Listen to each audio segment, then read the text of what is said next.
Big boss హౌస్‌లో eliminations అలా ముగిసాయో లేవో నామినేషన్స్ వచ్చేసాయి. శ్రేష్ఠ్ వర్మ హౌస్‌లో నుంచి ఎలిమినేట్ అయినందుకు ఎవరు పెద్దగా బాధపడినట్లుగా అనిపించడం లేదు. ఇకపై వచ్చే 2, 3 వారాల్లో జరిగే ఎలిమినేషన్స్ కూడా ఎవరు బాధపడే పరిస్థితే ఉండదు. ఎందుకంటే హౌస్‌లో ఎవరు కూడా ఎవరితో రిలేషన్‌షిప్ పెట్టుకునే మూడ్‌లోనే లేరు. బిగ్ బాస్ హౌస్‌లోకి ఒంటరిగా వచ్చాం, ఒంటరిగానే పోతాం అన్నట్లుగా ఉన్నారు. ప్రతి ఒక్కరు ఎదుటివారిని గేమ్ ఆడుతున్నట్లుగానే చూస్తున్నారు తప్ప, ప్రతి ఒక్కరితో ఏదో ఒక రోజు, ఏదో ఒక సందర్భంలో సహాయం పొందడం కానీ, సహాయం చేయాల్సి ఉంటుందని కానీ అనుకోవడం లేదు. ప్రస్తుత సమాజానికి ప్రతీకగా ఉంది బిగ్ బాస్ హౌస్‌లోని పరిస్థితి. ఇకపోతే నామినేషన్స్ సందర్భంగా ఎక్కువ మంది హరిత హరీష్‌ని, భరణిని, ఫ్లోరా షైనిని, సుమన్ శెట్టిని నామినేట్ చేశారు. ఇక ఒకరిద్దరు మనీష్‌ని, డెమన్ పవన్‌ని నామినేట్ చేశారు. ఇక కెప్టెన్ అవ్వడం వల్ల సంజన ఈ వారం నామినేషన్స్ నుంచి తప్పించుకున్నారు. కాగా ఇమ్మాన్యుయల్‌ని, తనూజని, పవన్ కళ్యాణ్‌ని ఒక్కొక్కరు నామినేట్ చేశారు. దాంతో వాళ్ళు ఈ వారం నామినేషన్స్‌లో లేరు. ఇకపోతే నామినేషన్ సందర్భంగా అందరూ ఏవేవో సిల్లీ రీజన్స్ చెప్పినట్లుగానే కనపడుతుంది. ముఖ్యంగా బర్నీ గారి విషయంలో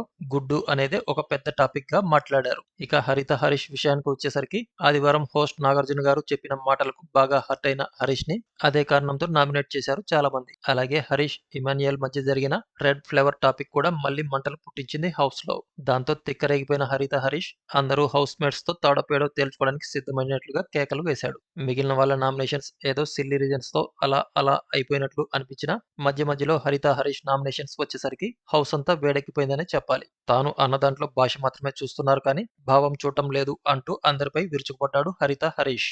అయితే హరీష్‌తో పాటు సమానంగా నామినేట్ అయిన ఫ్లోరా షైని నామినేషన్స్‌ని చాలా కూల్‌గా డీల్ చేసిన విధానం ఆశ్చర్యంలో పడేసిందనటంలో ఎటువంటి సందేహం లేదు. ఈసారి నామినేషన్స్‌లో అందరి దృష్టిని ఆకర్షించిన వ్యక్తిగా ఫ్లోరా షైనిని చెప్పుకోవచ్చు. ఎందుకంటే తమపై ఆరోపణలు వచ్చినప్పుడు మనం ఎంత కూల్‌గా, కంపోజ్డ్‌గా ఉంటామనేదే మనల్ని ఒక స్థాయిలో నిలబడేటట్లు చేస్తుంది. చూడాలి ఇక ఈ వారం నామినేషన్స్‌లో ఉన్న వాళ్ళల్లో హౌస్‌లో నుంచి ఎవరు బయటికి వెళ్తారో. మరి మీ అభిప్రాయం ప్రకారం హౌస్ నుంచి ఈ వారం బయటకు వెళ్ళే వ్యక్తిని గురించి ఇక్కడ కామెంట్ల రూపంలో తెలియజేయండి ఫ్రెండ్స్. ఈ వీడియో గనుక నచ్చినట్లయితే లైక్ చేయండి, కామెంట్ చేయండి, షేర్ చేయండి. అలాగే ఇటువంటి మరిన్ని అప్డేట్స్ కోసం మన ఛానల్‌ని సబ్స్క్రైబ్ చేసుకోవడం మర్చిపోకండి.